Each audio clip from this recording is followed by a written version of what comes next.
Hey, let's get to work. I was down, but now I'm up. Yeah.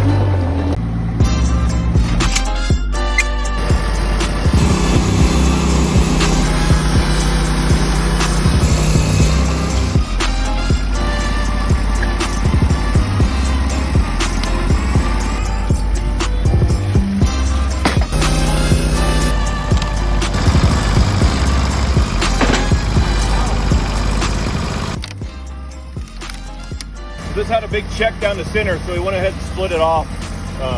Now we're just trying to figure out what we want to do, what's left, what good lumber is left.